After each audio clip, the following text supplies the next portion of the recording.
Bonjour à toutes et à tous. Nous sommes ravis de vous accueillir sur ce webinaire organisé par les référents orientation de la région Pays de la Loire et dédié à l'orientation. La thématique ce soir, c'est orientation et si tout allait bien, mieux comprendre votre adolescent pour mieux l'accompagner. Je suis Guillaume Guédon, référent orientation pour la région Pays de la Loire et durant l'heure de ce webinaire, je serai un des animateurs. Alors tout d'abord, merci d'avoir répondu nombreux à notre invitation. Vous êtes actuellement 230 participants. Alors pour l'aspect purement technique, je vous remercie de bien vouloir laisser vos caméras, vos micros éteints, même si on a un grand nombre de participants. Encore merci. L'idée, c'est qu'on va vous solliciter, rendre les choses un petit peu de manière interactive. Alors je vais enlever mon partage, ça sera plus simple, excusez-moi. On va rendre les choses interactives via un outil de sondage que je vous présenterai au tout début de la séquence. Et en parallèle, vous aurez la possibilité, bien sûr, de saisir vos questions dans le chat et nous tâcherons d'y répondre à la fin de la séquence. Je tiens néanmoins à préciser, l'orientation est une thématique très vaste et qui peut susciter beaucoup de questions, notamment individuelles. Malheureusement, ce soir, nous ne pourrons pas traiter de situations individuelles. Pour tout ce qui va concerner la stratégie d'orientation, les choix d'orientation, Parcoursup, les voies de formation, nous vous invitons en fait à vous rapprocher de nos partenaires, les centres d'information et d'orientation, les CIO, qui sont présents sur l'ensemble des territoires et qui avec les psychologues et l'éducation nationale, pourront vous conseiller. Pour rappel, ce webinaire est enregistré et le lien du replay sera transmis dans quelques jours. Donc, avant de commencer, je vais laisser la parole à Madame Anne-Sophie Fagot, conseillère régionale de la région Pays de la Loire, pour le mot d'introduction. Donc, Madame Fagot, vous pouvez vous connecter. Bonjour à toutes et à tous. C'est OK le son flou? Très bien. Bonjour à tous. C'est avec un immense plaisir que l'on vous accueille aujourd'hui pour ce webinaire. Donc, mieux comprendre votre adolescent pour mieux l'accompagner. Ce thème est au cœur de vos préoccupations en tant que parents. La région des Pays de la Loire vous propose des outils pour faciliter votre orientation, pour faciliter l'orientation de vos enfants et vous soutenir dans ce moment parfois complexe. Nous savons combien l'adolescence est une période de transition où les choix d'orientation peuvent être source de questionnements et de doutes. C'est pourquoi la région s'investit avec des actions concrètes que vous avez peut-être déjà rencontrées, comme l'Orientibus qui sillonne notre territoire, que ce soit dans les établissements scolaires ou dans les salons, pour faire découvrir la richesse de nos formations. Il y a également le portail choisirmonmétier.fr, une plateforme intuitive et complète conçue pour guider les jeunes et leurs familles dans leur choix d'orientation. Nous avons aussi un outil, Rencontre Impro, qui permet à un jeune d'échanger en direct avec un professionnel, ou encore des guides pratiques pour vous aider et avoir des informations précises. Tout cela, c'est très bien. Ce sont des outils précieux que nous essayons d'innover pour les rendre les plus pertinents pour les jeunes, mais rien ne saurait remplacer votre rôle, le rôle fondamental de parent. Vous êtes et vous resterez les premiers acteurs dans le parcours d'orientation de vos enfants. Que vous le vouliez ou non, votre posture aura un impact sur l'orientation de vos enfants. Votre écoute, vos encouragements, vos échanges avec eux sont les piliers sur lesquels ils s'appuient pour construire leur avenir.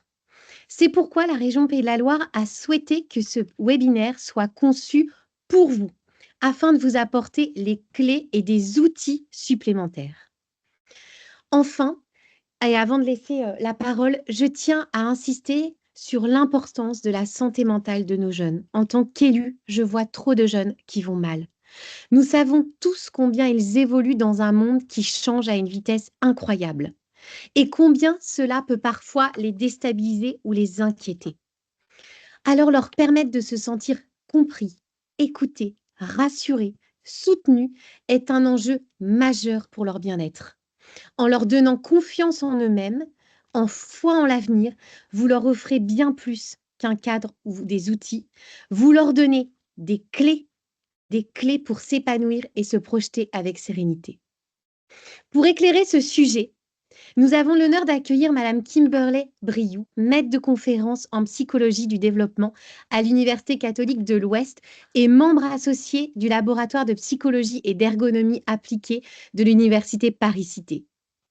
Ses recherches passionnantes portent sur les postures parentales dans l'accompagnement à l'orientation et sur le développement des compétences à s'orienter. Son expertise, je n'en doute pas, saura vous apporter des clés concrètes pour renforcer la relation avec vos adolescents et les aider à construire leur chemin. Merci à vous, parents, pour votre engagement et votre présence ce soir. Au nom de la région Pays de la Loire, je vous souhaite une excellente soirée, riche en enseignements et en échanges. Parfait, merci beaucoup, madame, Fagot pour ce propos introductif. Pour rappel, l'objectif de cet après-midi, c'est de vous transmettre des informations, pour avoir une meilleure compréhension du développement cognitif à l'adolescence, en lien avec l'orientation, pour vous permettre d'accompagner au mieux vos adolescents, votre adolescent dans ce processus. Pour cela, effectivement, nous avons demandé à Kimberley Brioux, maître de conférence en psychologie du développement, d'intervenir, sur ce webinaire pour, nous apporter son expertise. On a construit ce webinaire en 3 parties. La première partie, ça va être de comprendre justement en quoi comprendre, comment réfléchit un adolescent peut aider les parents à accompagner dans les choix d'orientation. La seconde partie sera plus dédiée sur la place des parents dans l'accompagnement et enfin, dans une dernière partie, nous traiterons des questions que vous aurez pu, nous proposer, dans le chat. On va donc commencer bonjour Kimberley. Merci, d'avoir accepté d'intervenir, avec nous, dans ce cadre. Heu, Peut-être, un petit mot pour vous présenter? Oui, bonsoir, bonsoir tout le monde. Merci à vous pour cette invitation. Je suis ravie d'être parmi vous ce soir, pour parler de ce sujet-là dans le détail. Bon parfait, merci, merci Kimberley. Donc comme on l'a dit, on va essayer de rendre les choses un petit peu interactives. Donc ce qu'on vous propose pour, lancer cette première partie, ça va être de vous solliciter. Vous allez voir apparaître, dans, le fil de conversation, un lien, WooClap qui va vous permettre de répondre à 3 questions qu'on va vous poser en mode sondage, des questions très simples. L'idée, ça va être, de s'appuyer sur vos réponses tout simplement, pour lancer ce webinaire. Donc cliquez sur le lien, en description. Vous allez, arriver, sur un onglet, où une nouvelle fenêtre va s'ouvrir et à partir de là, vous allez avoir 3 questions qui vont, hop, apparaître. Donc je vais laisser quelques secondes quand même, le temps que, la technique se mette en place.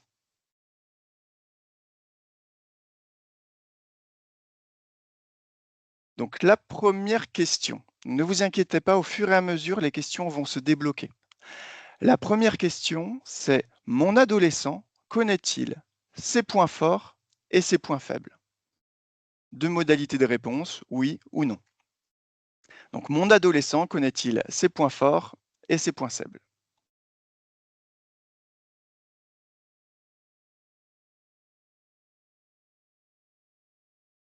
Voilà, donc une fois que vous validez votre réponse, la deuxième réponse devrait apparaître, la deuxième question, pardon, devrait apparaître.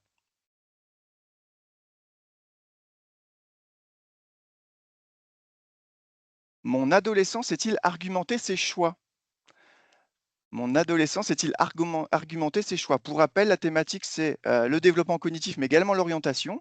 Donc typiquement, votre adolescente souhaite devenir, imaginons, vétérinaire, sait-elle argumenter ce choix?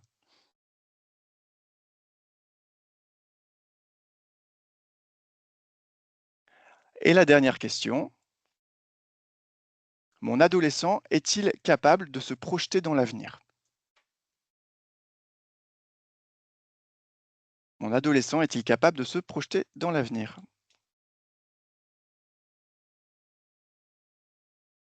Alors, donc parfait. Une fois que vous avez répondu à ces 3 questions, je vous invite tout simplement à fermer la fenêtre, fermer l'onglet qui s'est ouvert pour revenir avec nous sur le webinaire. Nous avons, du coup les résultats des différentes questions. Alors, Donc la première question, merci, hein, d'y avoir répondu. Vous avez répondu oui, oui à 80, pardon, oui à 58 sur la question: «Mon ado, connaît-il ses points forts, ou ses points faibles?» Donc oui à 59. La deuxième question: «Mon adolescent est-il capable de se projeter dans l'avenir?» Là, on est plutôt sur une réponse négative, donc le non à 62 %.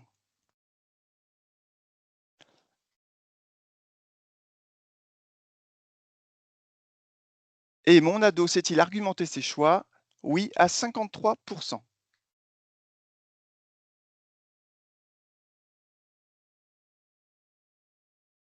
Donc parfait, merci beaucoup. Ça va nous permettre de lancer, justement, notre échange, notre discussion sur cette thématique.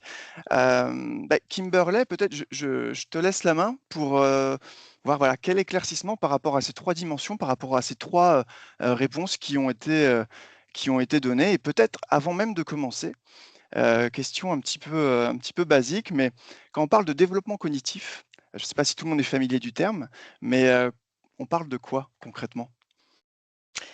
Oui, alors c'est vrai pour introduire le sujet, comprendre un petit peu la notion, donc le développement cognitif, si on prend un petit peu dans son ensemble, hein, au sens large du terme, on va plutôt, évoquer en fait tout ce qui est formation du raisonnement, donc comment, la personne finalement, va, tout simplement, réfléchir, comment la personne va, prendre des décisions, va planifier des actions, va aussi, réfléchir par exemple, à son propre fonctionnement. Donc par exemple, quand on parlait, des points forts, des points faibles, voilà typiquement, savoir à travers mes expériences, présentes, passées, identifier mes points forts, mes points faibles.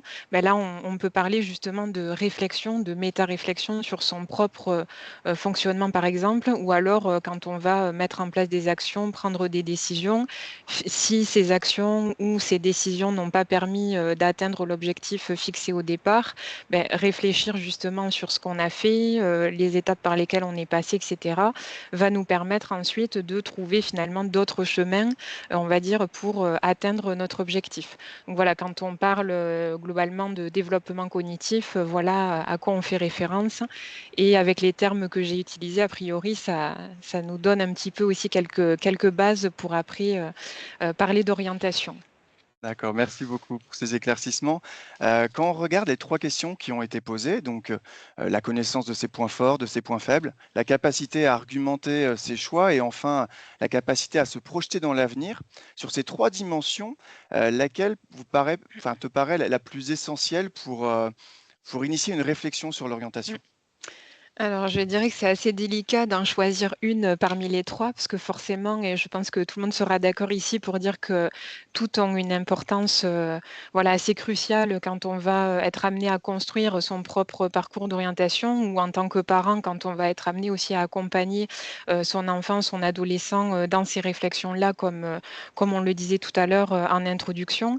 Après, on voit que sur les retours qui ont été faits, voilà, c'est assez serré sur les 2 premières questions, donc à savoir la connaissance des points forts, des points faibles ou bien, la capacité à argumenter qu'on avait dit, grosso modo, hein, c'est, presque moitié-moitié, hein. Je vais arrondir les chiffres, mais entre, oui et non, on est quasiment à moitié-moitié.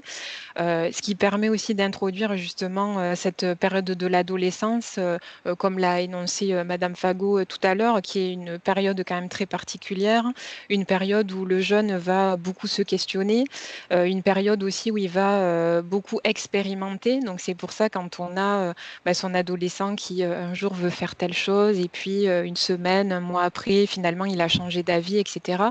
Donc on est beaucoup dans cette période-là, d'expérimentation, et ça, justement, c'est ce qui permet aux jeunes aussi d'apprendre à se connaître. Parce que finalement, la période de l'adolescence, c'est aussi à voir comme une période de transition. Voilà, si on prend du début de l'adolescence, jusqu'à la fin, hein, donc globalement, 11-12 ans, jusqu'à à peu près 18 ans, voilà, avant de passer, sur une autre période, de développement. On transite quand même de l'enfance vers une nouvelle période où on diversifie un petit peu, les milieux, de vie, hein, finalement, donc le milieu scolaire, familial, certes, mais aussi on diversifie, les activités, extrascolaires par exemple, extrafamiliales et cetera. Donc ça nous amène aussi à de nouvelles rencontres, rencontres, rencontrer aussi des individus, d'autres personnes, je veux dire, qui proviennent de milieux aussi différents des nôtres. Donc ça permet de confronter finalement pas mal de choses et parfois aussi re-questionner, par exemple, les valeurs, voilà, certaines normes, finalement, certaines représentations, voilà, qu'on avait construites jusqu'alors et qui finalement viennent se confronter à d'autres réalités. Donc c'est ce qui fait aussi que l'adolescence, voilà, c'est une période où on va se poser énormément de questions, même si ça continue évidemment par la suite.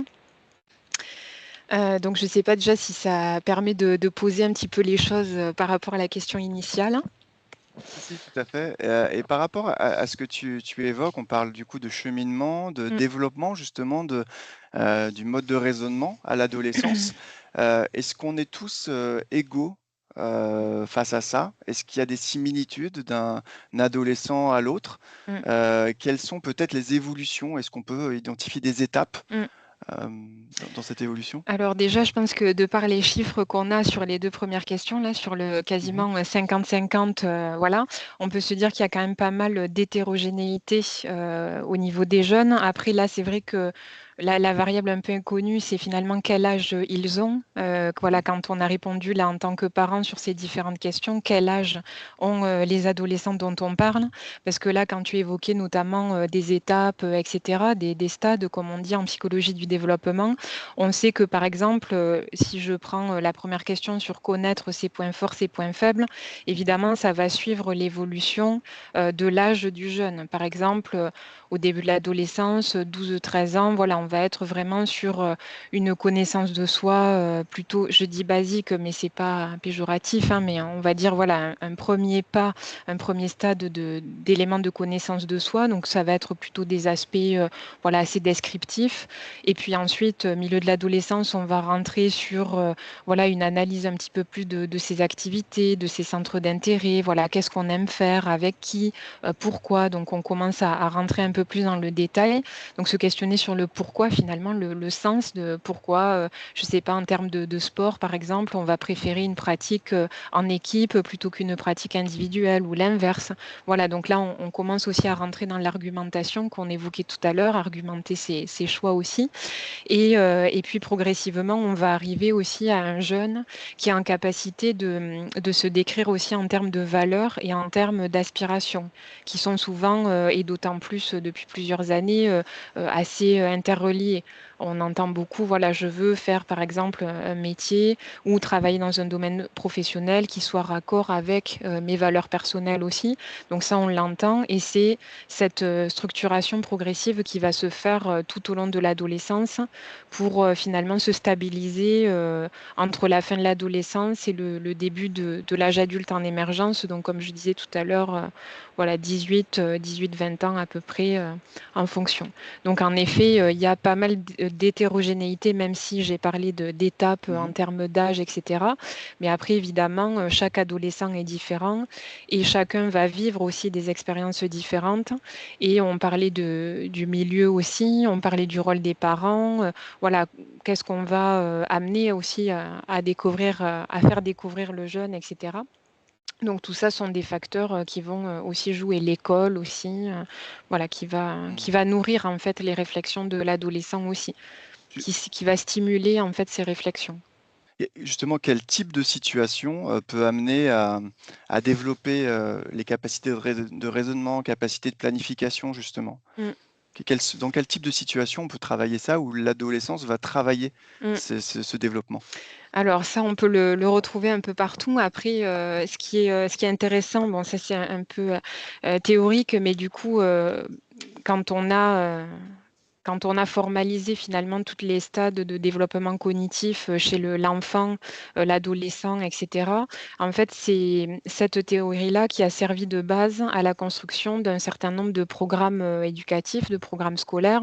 Donc déjà, forcément, on va commencer la résolution de problèmes, je dirais tout simplement, même si c'est un peu, voilà, la résolution de problèmes, ça fait partie du travail du développement cognitif. Et résoudre un problème de mathématiques, c'est résoudre aussi un problème dans la vie quotidienne, je dois aller d'un point A à un point B, comment je fais? Et pareil, je veux exercer dans tel domaine professionnel, donc quelles sont les options que j'ai? Quels sont les chemins que je peux emprunter?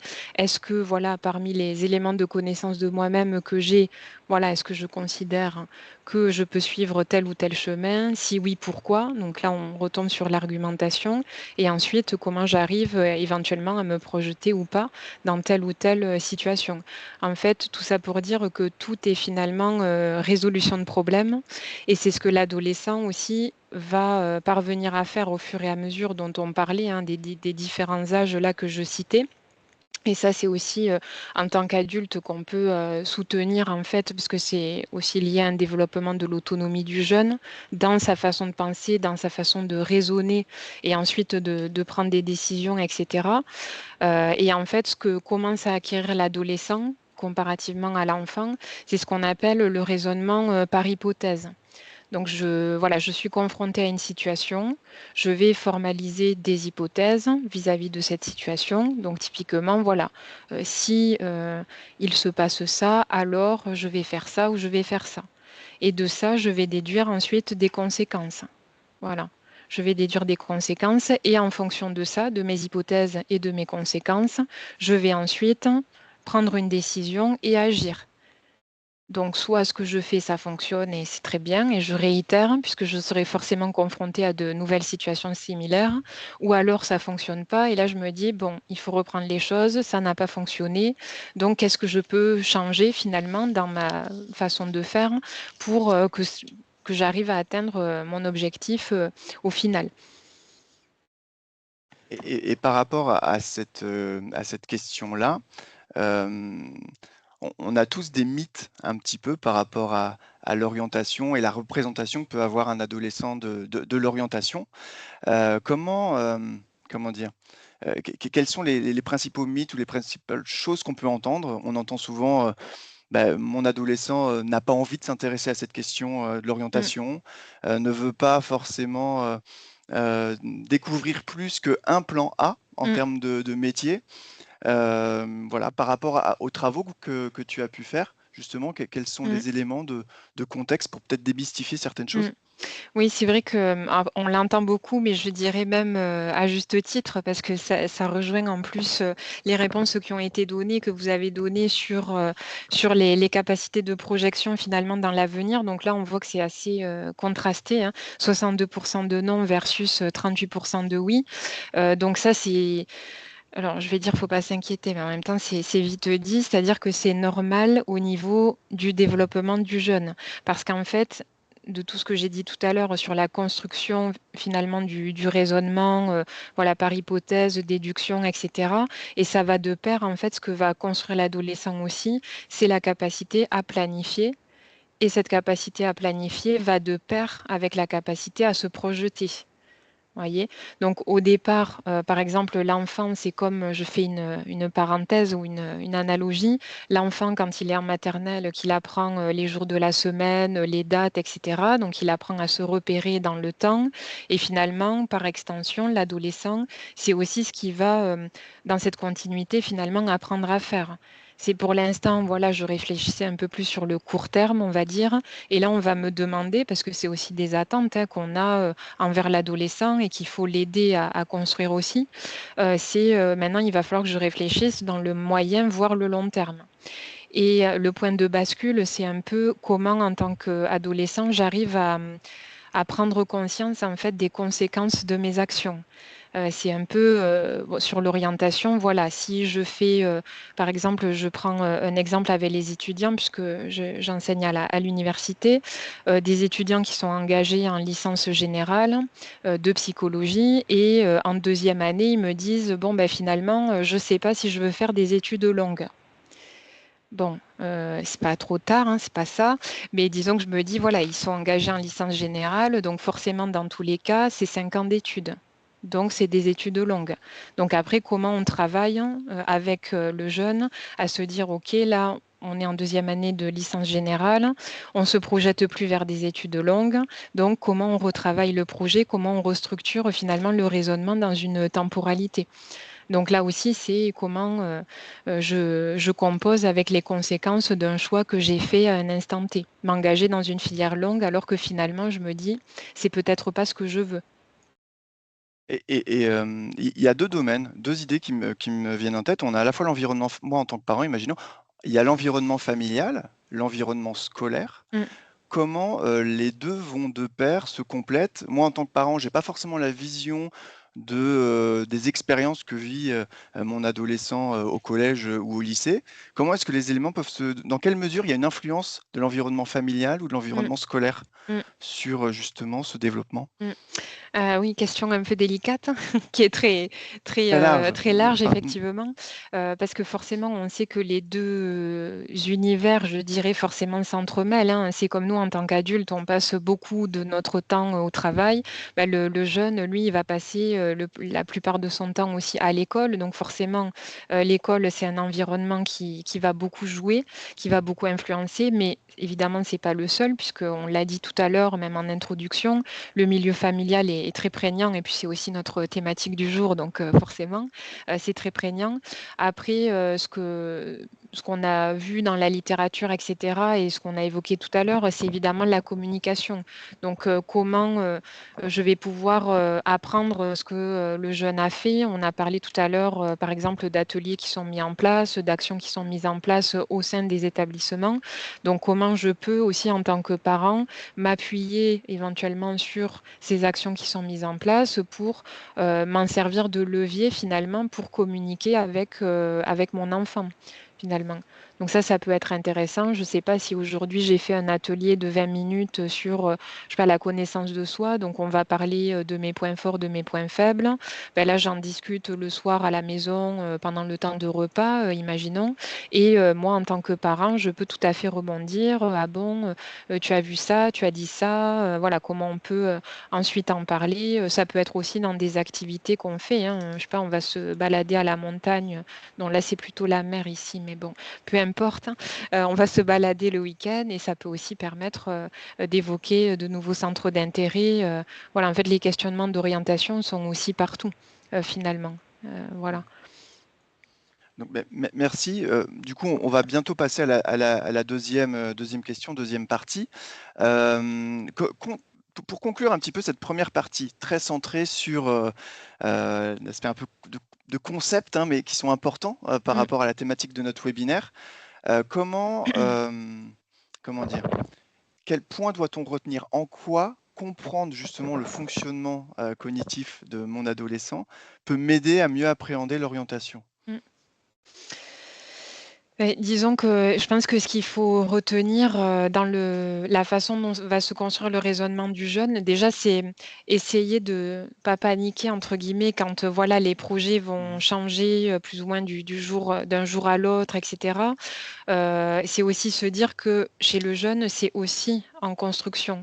La capacité, comme je disais tout à l'heure, à Mmh. planifier quelque chose. Pour nous, on le fait tous les jours, c'est quelque chose qu'on a acquis. En fait, c'est une compétence qu'on a acquise. Donc, on le fait automatiquement. Pour le jeune, ça va être plus compliqué. Ou de se dire, je prends une décision et éventuellement, cette décision peut avoir des retombées, alors qu'elle soit positive, négative, etc.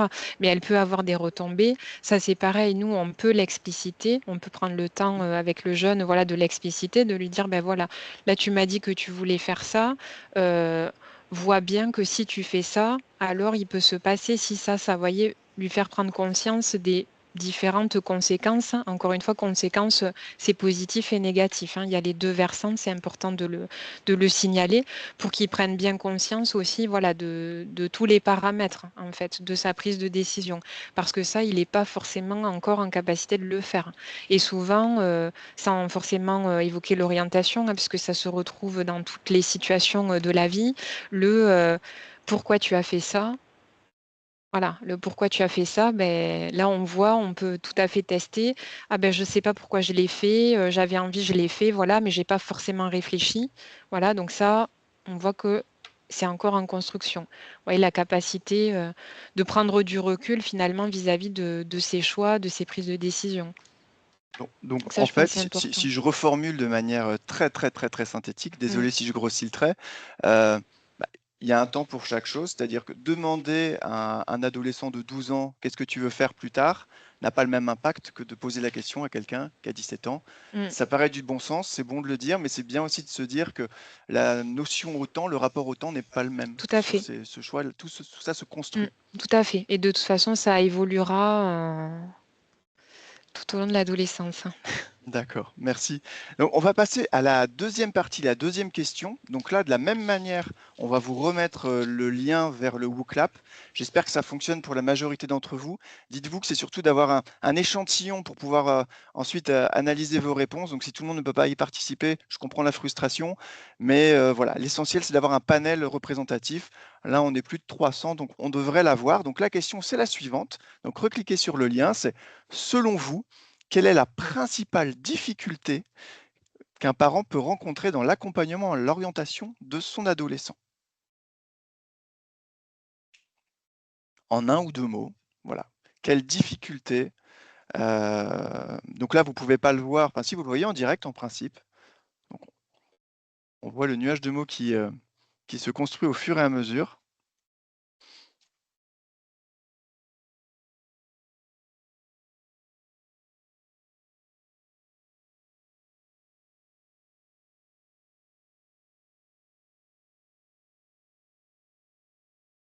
Alors communiquer, méconnaissance,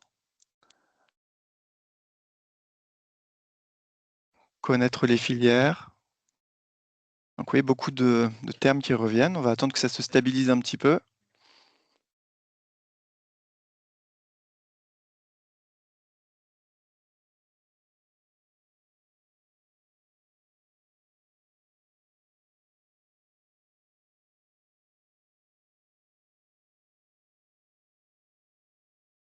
Alors choix.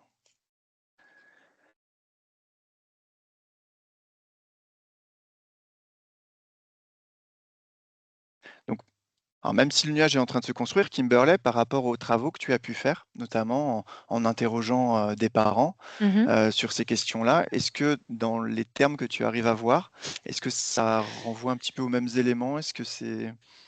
Oui, ah bah, là déjà je vois en gros, au milieu, méconnaissance. Alors à voir, est-ce que c'est, par exemple, méconnaissance, soit des débouchés, qu'il peut y avoir, par exemple après le collège, après le lycée ou du système éducatif de manière générale. Et ça peut être j'avais vu tout à l'heure apparaître aussi par exemple, manque d'informations et cetera et c'est vrai que c'est des choses, qui reviennent souvent, voilà, quand on discute, notamment avec les parents, voilà, sur, ces questionnements-là. Par exemple, on sait et c'est un peu paradoxal, mais c'est pareil, je pense, à d'autres niveaux, c'est-à-dire que maintenant, on a beaucoup de canaux de communication. Donc de fait, a priori, l'information, elle peut facilement transiter, assez rapidement transiter et cetera, arriver au destinataire, voilà, de manière, plutôt adaptée et cetera. Mais pour autant, c'est finalement est-ce qu'on arrive à faire le tri, dans cette quantité d'informations qui est quand même assez forte? Et c'est vrai qu'une petite anecdote, voilà, dont je me rappelle d'un entretien que j'avais pu faire, c'était finalement, une question que j'avais posée, voilà, qu'est-ce que voilà, quels seraient finalement les besoins des parents, pour accompagner, l'adolescent à la construction de son parcours? Et en fait, on m'avait répondu, bah, peut-être, tout simplement, d'être prof. Voilà, alors d'être prof, pourquoi? Voilà, parce que justement, l'enseignant a priori, connaît justement le système, même si en discutant avec des enseignants, ils peuvent aussi parfois dire que ça reste aussi compliqué pour eux, finalement de voilà, de se retrouver aussi dans ces dédales, de formation, et cetera, qui changent aussi beaucoup, hein. Le paysage des formations, évolue forcément au fil du temps. Les nominations, je pense pas qu'on dit ça, mais les noms des formations aussi évoluent. Voilà, donc mais c'est vrai qu'on m'avait dit ça, voilà, être prof et justement ça me fait écho à ce mot-là, méconnaissance, qui est d'ailleurs toujours, assez prégnant dans le nuage de mots qui continue d'évoluer et qu'on retrouve. Alors là, ça s'est stabilisé, je vois presque, hein. Oui, vous voyez, enfin, je sais pas si vous le voyez en même temps, mais on voit manque de connaissances, donc ça rejoint, ce que je disais aussi. On voit influencer, en tant que parent, dans quelle mesure on peut influencer ou on influence du coup son Mmh, adolescent dans ses choix? mmh. Euh, Oui, alors forcément l'influence, elle va y être alors et sachant que l'influence, elle peut être, alors je vais dire consciente et inconsciente dans le sens, volontaire ou involontaire finalement. Parce que c'est vrai que forcément de par, quand on parlait voilà, d'encouragement, de soutien, de on va donner notre avis, on va donner nos conseils et cetera et de fait en faisant ça, on est déjà dans une forme d'influence. Alors pareil, influence, c'est comme le terme conséquence, hein, c'est positif et négatif. Voilà, ça dépend comment on le voit et comment on l'observe en contexte. Tout comme on sait qu'un enseignant, par exemple, peut influencer, un meilleur ami, parce qu'à l'adolescence, le groupe d'amis est très important, peut influencer aussi les choix du jeune. Donc au final, et on en revient aussi à ce qu'on disait sur le développement du raisonnement, le développement cognitif aussi. C'est finalement comment j'arrive, moi en tant qu'adolescent, à me retrouver ou à me trouver tout court d'ailleurs dans ce carrefour d'influences multiples. Par exemple, je pense que voilà, certains ont pu déjà avoir le cas de mon adolescent rentre à la maison, voilà, moi je veux faire ça, mais l'enseignant m'a dit que, et toi, donc mon parent, tu me dis que, donc finalement, qu'est-ce que je fais? Parce que parfois, on arrive sur des points de vue qui divergent, et c'est aussi là le jeu du développement cognitif chez le jeune, c'est de pouvoir prendre justement ces différentes informations qui proviennent de différentes sources, qui parfois sont contradictoires, et comment j'arrive finalement à me dire, bon, ok, moi je veux faire ça, j'ai eu tel point de vue, tel point de vue, je peux prendre certains arguments, certains conseils qu'on m'a donnés, je peux en laisser d'autres de côté, je peux aussi les confronter, et au final, je fais une forme de synthèse, hein, voilà, dans le processus de réflexion, je fais une forme de synthèse et puis ensuite je prends ma décision. Et là, la capacité qui va se développer, bon, au-delà du tri de l'information, c'est aussi ma capacité à argumenter, contre-argumenter par rapport à des positions, des conseils, etc., qui m'ont été donnés de la part de tiers. Et l'influence, donc si je reviens, pardon, à la question initiale, l'influence des parents. Donc tout ça pour expliquer que forcément elle y est, qu'on veuille ou qu'on veuille pas, hein. C'est pour ça que je parlais de volontaire, involontaire, parce que des fois on le dit et on l'entend, non, non, mais moi je j'influence pas mon jeune, mon enfant, tout ça. Et en fait, si, quand même. D'une certaine façon, on va l'influencer. Donc ça arrive. Et après, c'est ce qu'on retrouve. Alors là, je fais écho aussi aux travaux de recherche qui ont été menés sur le sujet, où on va avoir plusieurs postures ou plusieurs profils, on va dire, qu'on retrouve généralement chez les parents. Et là, on peut avoir justement des postures qu'on va appeler de soutenantes. Donc, le parent, par exemple, qui va voilà, soutenir le jeune dans ses réflexions, dans ses choix. Donc, il va se traduire par beaucoup de communication, comme on a expliqué tout à l'heure. Voilà, je vais revenir sur certaines activités que le jeune a fait à l'école ou je vais lui parler du sport qu'il pratique ou de sa passion pour le dessin, j'en sais rien, des choses comme ça. Le soutien, c'est aussi, ben voilà, j'ai mon enfant qui arrive, ben tiens, j'ai vu, il y a des portes ouvertes à tel endroit, est-ce qu'on peut y aller, comment on peut faire, voilà, donc là, je vais faire en sorte soit de l'accompagner si je peux, vis-à-vis du travail, des transports, etc. Donc, si je suis en mesure de le faire, ou essayer de trouver avec lui un moyen aussi de le faire. Après, on a ce qu'on appelle aussi les postures plutôt interférentes. Alors là, disons qu'il y a plusieurs dimensions. L'interférence, c'est soit je vais avoir tendance à imposer finalement des choix. Ça, c'est pareil, ça peut être volontaire ou involontaire. Voilà, parfois on retrouve ça dans comment on dit, des professions, on va dire, qui se transmettent un petit peu d'une génération à l'autre, etc. Donc, un peu un état de fait. Et involontairement, finalement, on va amener l'enfant à poursuivre finalement cette tradition, on va dire, pas forcément de manière consciente. Et après, ça peut être aussi le parent qui va un peu surinvestir finalement l'accompagnement à l'orientation, mais ça peut être une posture en fait qui vient contrebalancer l'inertie, alors soit réelle, soit représentée, de l'adolescent vis-à-vis de son orientation. Donc typiquement le jeune voilà qui sait pas quoi faire, qui on lui demande c'est toujours voilà je sais pas, j'ai pas d'idée, j'ai pas envie, etc. Et donc là on va avoir tendance nous à s'investir d'autant plus, voire même à faire des choix. Par exemple, on en voit quand on va sur les salons, des parents avec des adolescents plutôt jeunes qui viennent en salon de l'orientation et c'est plutôt les parents qui vont avoir tendance à poser les questions et on voit que le jeune n'est pas forcément concerné par ce qu'on lui dit, quoi. Voilà. Donc ça peut être des postures qu'on retrouve. D'accord. Mm. Et par rapport à, je reviens aussi au nuage de mots, Oui. en tant que parent, si je vois que mon adolescent a du mal à se projeter, euh, comment je peux l'accompagner? Est-ce qu'il y a une différence justement sur le fait qu'il est au collège ou au lycée? Mm. Est-ce que ma posture doit être différente? Comment les choses, en tant que parent, je me positionne comment? Collège, Mm. lycée? Mm. Alors, en soi, je dirais que la posture, elle peut ne pas être si différente que ça, dans le sens où, voilà, quand on, par exemple, on va se poser avec son enfant sur une recherche d'informations sur des débouchés, que ce soit après le collège, après le lycée, dans un domaine d'intérêt ou plus de manière générale, ça peut nous permettre justement, par des questions, voilà, au fur et à mesure des recherches qu'on va faire, bon, ben, je sais pas moi, tiens, le domaine, bon, la psychologie, c'est pas original, mais c'est parce que c'est mon domaine. Voilà, le domaine de la psychologie, ça t'intéresse? Qu'est-ce que c'est?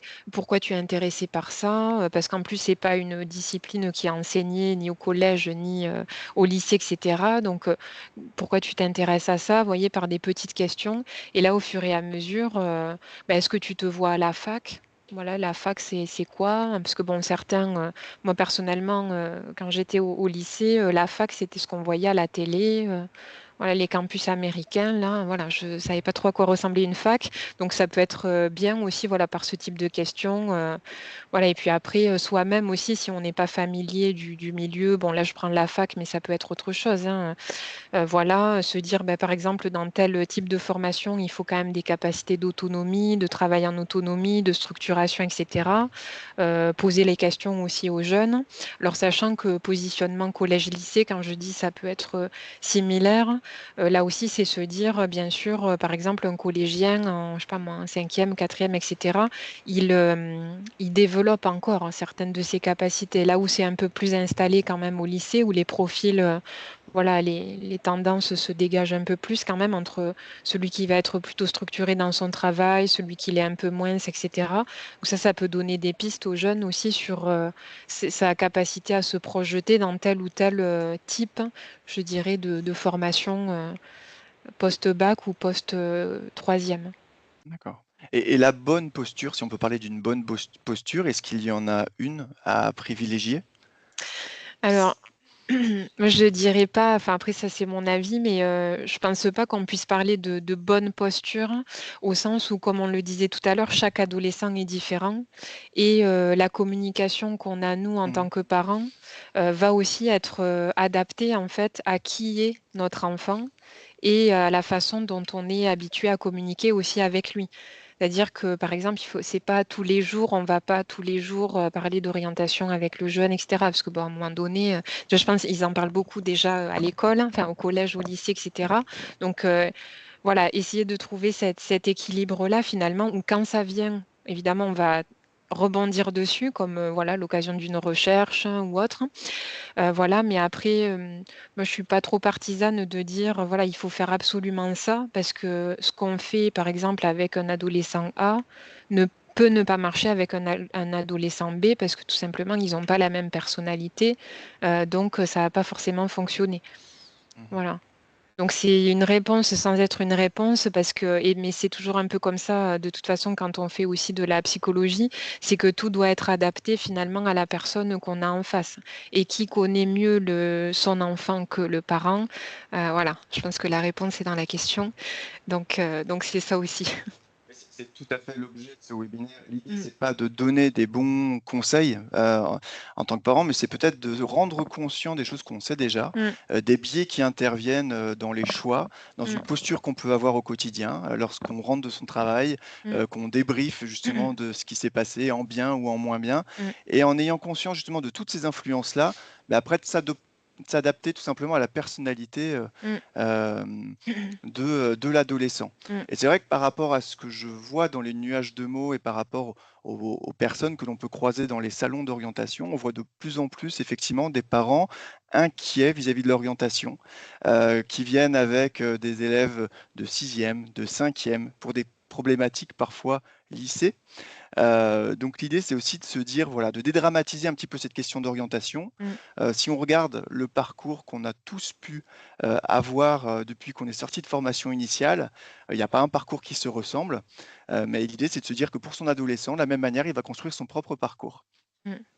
Donc sur, le déroulé du webinaire, ce que je vous propose, c'est qu'on continue les échanges, mais au travers peut-être les questions que vous pourriez avoir. Notamment dans le chat. Donc, je vais demander à Tiffaine, ma collègue qui a regardé le chat, s'il y a eu des questions, ou c'est le moment, si vous le souhaitez, poser des questions à Kimberley sur justement ses travaux, l'orientation, le développement cognitif et l'orientation.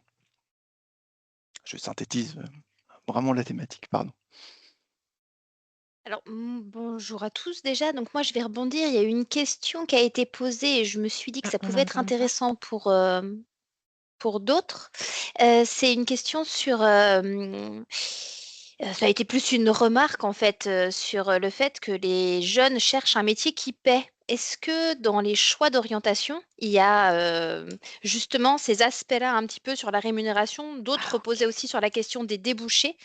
Donc, est-ce que dans les choix d'orientation qui ont pu être faits, vous voyez, vous, qu'il y a des critères comme ça autour du salaire? Combien est-ce que je vais gagner? Ou alors, autour de est-ce que, vraiment je vais avoir la facilité de trouver du travail derrière? Est-ce que c'est vraiment des aspects qu'on retrouve derrière, dans les choix d'orientation pour les adolescents? Est-ce que c'est des questions qui se posent, en fait? Est-ce que c'est primordial dans les choix qu'ils font derrière?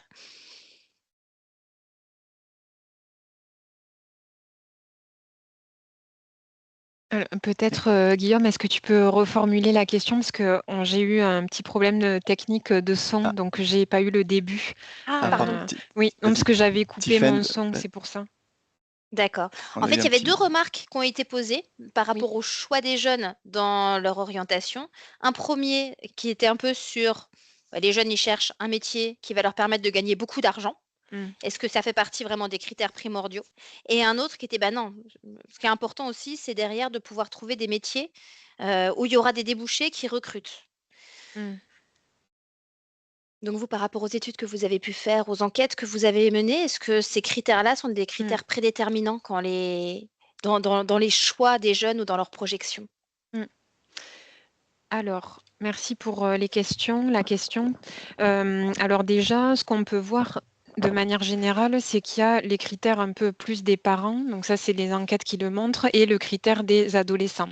Donc souvent, par exemple, quand on parle de débouchés, derrière un travail, derrière un domaine professionnel, des métiers et cetera, souvent c'est plus les parents qui vont regarder finalement, est-ce que, il y a des débouchés effectivement dans cette, formation-là et cetera.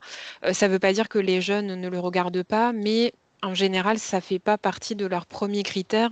Toujours pareil, on en revient sur la question de la projection, hein. Voilà, on le voit, alors là, on parle d'adolescents au collège, au lycée.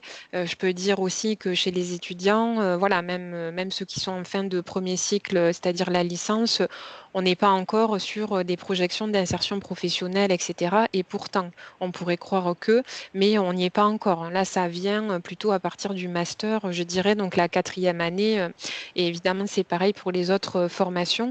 Donc après, c'est vrai que, chez les jeunes, le critère de l'argent, alors oui, il revient. Après, bon, je vais dire quelque chose aussi, c'est que, ben, il y a eu beaucoup, l'ascension de toutes les personnes là de télé-réalité, les influenceurs et cetera. Bon, je suis obligée d'en parler 5 minutes, hein, mais je vais pas, voilà, développer forcément le sujet. Mais c'est vrai que ça aussi, c'est venu en fait, ajouter, ces critères-là, ces nouveaux critères, je dirais entre guillemets, dans le choix des jeunes. Alors ça, on le retrouve surtout, je dirais sur des adolescents, plutôt collège, hein. Après au lycée, la réflexion se structure quand même, autrement. Mais ça, si vous avez des enfants, des adolescents qui sont actuellement au collège, peut-être que vous avez, ce type de discussion avec vos enfants. Donc certes, bon, la question de l'argent, elle se trouve. Ça dépend aussi des milieux. C'est des réflexions aussi qu'on peut avoir en tant que jeune, par rapport aussi au milieu, duquel on provient. Voilà, donc la question de l'argent, elle peut être aussi, questionnée à ce niveau-là. Et après, ce qu'on retrouve aussi, mais ça un peu plus tard, dans l'adolescence et je dirais chez le jeune adulte, c'est la question du sens. Je ne sais pas si certains, d'entre vous, ont pu déjà discuter de ça avec leur enfant, mais la question du sens que je vais accorder à mon futur métier. Par exemple, là, depuis plusieurs années, on est beaucoup sur des questionnements, notamment écologiques, hein, et c'est vrai que ça fait écho à beaucoup de jeunes notamment, et c'est des choses qui vont se retrouver aussi dans leur questionnement d'orientation. Je dis pas dans tous les cas, hein, mais voilà, dans une certaine part, évidemment, des cas. J'espère que ça répond à la question.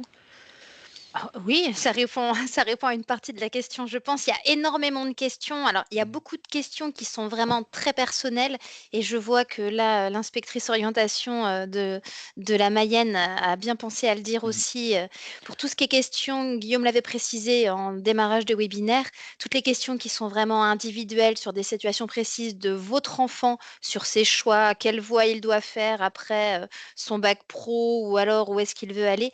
Pensez à prendre rendez-vous avec les psychologues Mmh. orientation dans un centre d'information et d'orientation. Vous en avez obligatoirement un sur votre territoire ou pas trop loin de chez vous. Par contre, sur des questions qui sont un peu plus globales, il y avait vraiment aussi une question. Pour les parents, c'est pas simple de se repérer non plus dans toutes les informations qui peuvent exister pour justement accompagner leurs jeunes sur l'orientation.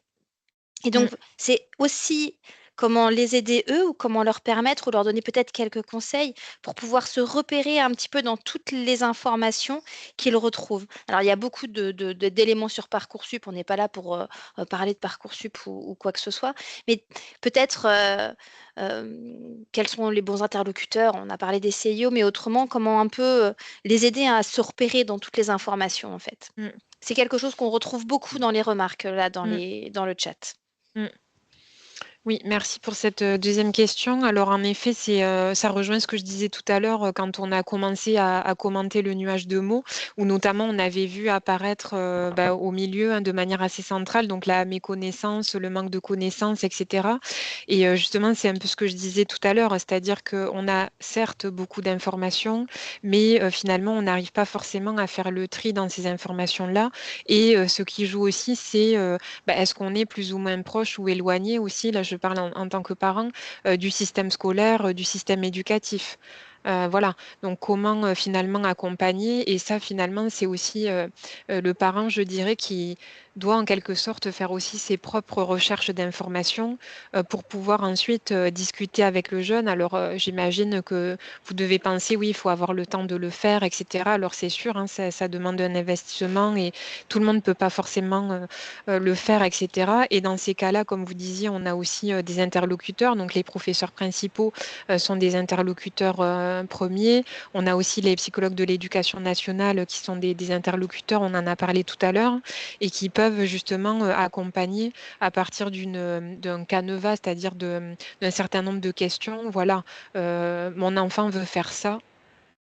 Où est-ce que je vais trouver les informations? Alors comme vous avez dit, on a plusieurs outils, voilà, Parcoursup, Horizon 21 et cetera, Affelnet, voilà, donc on a quand même un certain nombre de plateformes qui essaient de regrouper, les informations pour pas qu'on ait à les chercher comme, nous on a pu le faire, avant, voilà, sur, 25 sites différents, et cetera et cetera.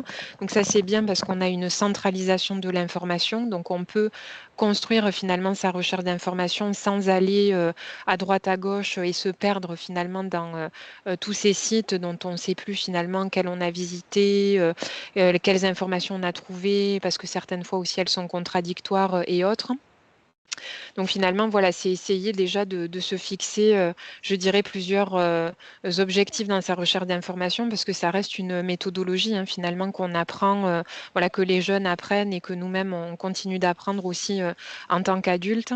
Donc, voilà, si je recherche sur un domaine professionnel, déjà, et puis ensuite, comment dire, affiner au fur et à mesure sa recherche. Donc soit à titre individuel et avec son enfant, ou soit si on en ressent le besoin ou si on veut aussi être rassuré hein, dans les recherches qu'on trouve, ou aller confronter aussi les informations qu'on a trouvées, parce que des fois, on ne sait pas trop, est-ce que c'est fiable, pas fiable, etc.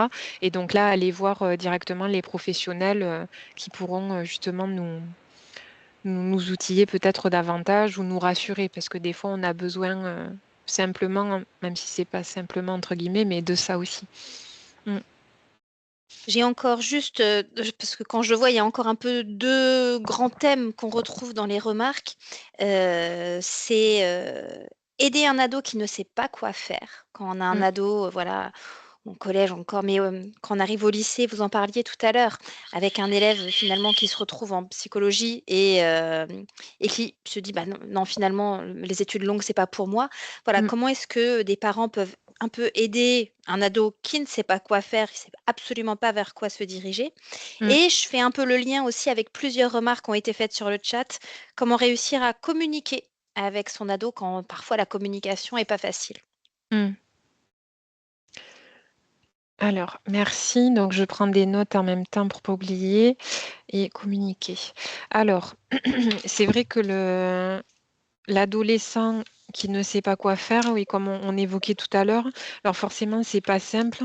Là, c'est un peu essayer finalement à travers différentes questions, mais toujours en trouvant ce fameux équilibre dont on parlait tout à l'heure entre, Exactement. voilà, pas systématiser voilà, tous les soirs quand il va rentrer, je vais lui parler de qu'est-ce que tu veux faire plus tard, etc.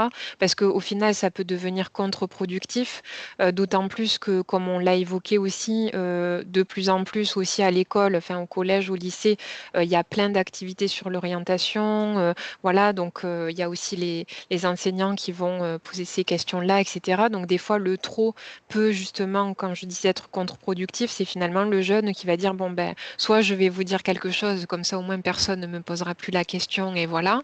Parce qu'aussi, c'est nous-mêmes, on essaie de se rassurer aussi par rapport à ça, parce que parfois on se le dit, c'est pas normal, qu'ils sachent pas, etc. Et on a pu entendre, voilà, ce discours-là, que ce soit de parents, d'enseignants, à titre légitime, moins légitime, ça dépend des situations. Mais voilà, c'est essayer, par exemple, un adolescent voilà, qui fait certaines activités. Vous voyez, tout à l'heure, je parlais d'activités extrascolaires ou de temps passé avec ses amis, etc. Lui poser des questions sur ça. Voilà, en fait, de manière détournée. C'est un peu typique de le jeune qui va dire ben non, moi je sais pas quoi faire, de toute façon je sais rien faire ou rien ne m'intéresse, etc. Et c'est pas tant rebondir frontalement sur ça, mais c'est de dire ben tiens, hier tu es allé faire ça avec un tel, comment c'était, etc. C'est de manière détournée. On n'est pas directement sur l'orientation, mais en fait, nous, ça nous permet de cheminer de manière implicite hein, et de revenir ensuite plus concrètement, pardon, vers le jeune pour ensuite faire le lien avec l'orientation potentiellement. Je ne sais pas si je suis claire sur ça.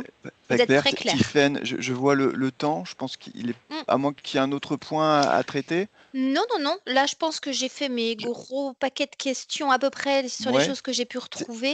Et c'est vrai que puis, je vois beaucoup de questions en lien avec les outils. Alors les outils, c'est vrai que c'est très très important. L'objectif de ce webinaire, c'était surtout votre posture, vous en tant que parent, sur l'aspect purement outil. À la région, ce qu'on a mis en place, ce sont des guides, guide après la troisième, guide après le bac. On vous donnera les liens de ces outils qui vont vous permettre d'accéder directement au site, à la fois aux outils de la région pour découvrir des secteurs professionnels, mais également au site de l'ONICEP, au Parcoursup, à Horizon 21. Et vous aurez également les coordonnées des CIO à l'intérieur. Ce sont des outils, on a essayé vraiment d'agréger un maximum d'informations, parce qu'on sait que ça peut être difficile justement en recherche libre d'aller chercher à droite, à gauche les bons interlocuteurs et les bonnes ressources. Donc ça, ce sont des liens qu'on vous communiquera avec le replay de ce webinaire. Donc on arrive à la fin, voilà, on respecte l'horaire et le timing. Un grand merci à vous en tout cas pour votre mobilisation, votre participation active lors des questions. On espère que vous n'avez pas rencontré trop de difficultés techniques. Comme mentionné, le replay va suivre dans quelques jours. Un grand merci Kimberley en tout cas, d'avoir fait le déplacement, même si ça ne se voit pas, qu'Ilmorel a fait le déplacement pour nous rejoindre et animer du coup ce webinaire. Donc, on reviendra vers vous prochainement. Un grand merci en tout cas. Merci beaucoup. Merci.